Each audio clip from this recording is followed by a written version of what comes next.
ఉత్తరప్రదేశ్లోని ప్రయాగ్రాజ్లో మహాకుంభమేళా జరుగుతోంది. దేశం నలుమూలల నుంచి లక్షల సంఖ్యలో భక్తులు ఈ కుంభమేళాలో పాల్గొంటున్నారు.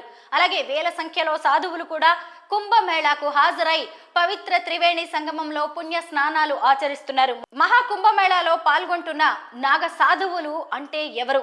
ఒకవేళ సామాన్య ప్రజల్లో ఎవరైనా నాగ సాధువుగా మారాలంటే ఏం చేయాలి? ఎలాంటి పరీక్షలను ఎదుర్కోవాల్సి ఉంటుంది అనే ప్రశ్నలు చాలా మందిలో ఉన్నాయి. వాటి గురించి వివరంగా ఇప్పుడు తెలుసుకునే ప్రయత్నం చేద్దాం. ఈ నాగ సాధువులు అనేవాళ్ళు అఖాడాల్లో ఉంటారు. గతంలో కేవలం 4 అఖాడాలే ఉండేవి. ప్రస్తుతం మొత్తం 15 అఖాడాలు ఉన్నాయి. ధర్మం విషయంలో భిన్నాభిప్రాయాల నేపథ్యంలో ఇన్ని అఖాడాలు పుట్టుకొచ్చాయి. ఇంతకీ అఖాడా అంటే గ్రంథాలు నమ్మని వారిని ఆయుధాలతో ఒప్పించి అఖాడాలు హిందూ మతాన్ని పునరుజ్జీవింపజేశాయి అని మహానిర్వాణి అఖాడా కార్యదర్శి మహంత్ రవీంద్రపురి చెప్పారు. ప్రతి అఖాడాకు సొంతంగా దానికంటూ సంప్రదాయం ఉంటుంది. అంతకుముందు అఖాడాల్లో ఎక్కువగా శివుణ్ణి, విష్ణువును నమ్మేవారు. ప్రస్తుతం ఉదాసి, సిక్కు అఖాడాలు ఉన్నాయి. ఈ అఖాడాల్లో సుమారు 5 లక్షల మంది సాధువులు ఉంటారు. ప్రతి అఖాడాకు ఒక గురువు ఉంటారు. అతన్ని మహంత్ అని పిలుస్తారు.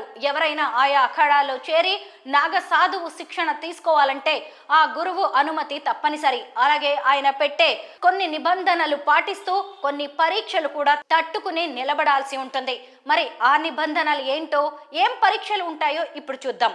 ఏ వ్యక్తి అయినా అఖాడాల్లో చేరాలన్నా లేదా నాగ సాధువుగా మారాలన్నా నాగ సాధువు దగ్గర శిష్యరికం తీసుకోవాలి. శారీరకంగా ఎలాంటి లోపం ఉండకూడదు.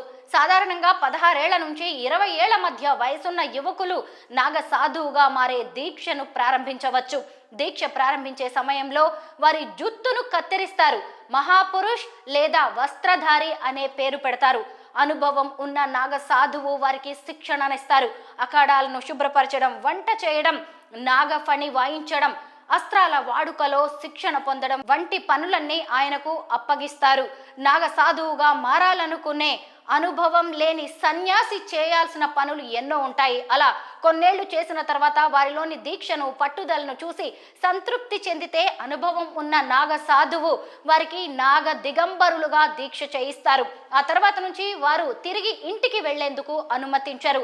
అలా వెళ్లకుండా ఉండేందుకు ఈ అఖాడాలకు చెందిన మహంత్ వారితో ప్రమాణం చేయిస్తారు.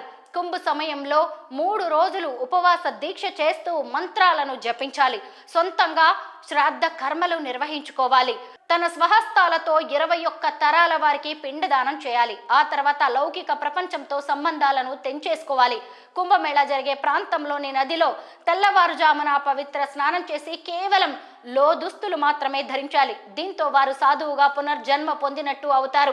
నాగ సాధువులు శరీరంపై ధూపం, భస్మాన్ని రాసుకుంటారు. నాగ సాధువుగా మారేందుకు కనీసం 2 నుంచి 12 ఏళ్ల సమయం పడుతుంది. దీనికి ఎలాంటి కాల పరిమితి ఉండదు. వారి దీక్ష, పట్టుదలతో గురువు సంతృప్తి చెందితే 2 ఏళ్లలోనే వారిని నాగ సాధువుగా గుర్తిస్తారు. అయితే మహిళా నాగ సాధువులు పూర్తిగా నగ్నంగా ఉండడానికి మాత్రం అనుమతి లేదు. వారు కుంకుమ పువ్వు రంగులో ఉండే వస్త్రాలను ధరించాలి. ఈ రంగు వస్త్రాలు హిందూ మతంలోని త్యాగాన్ని ప్రతిబింబిస్తాయి.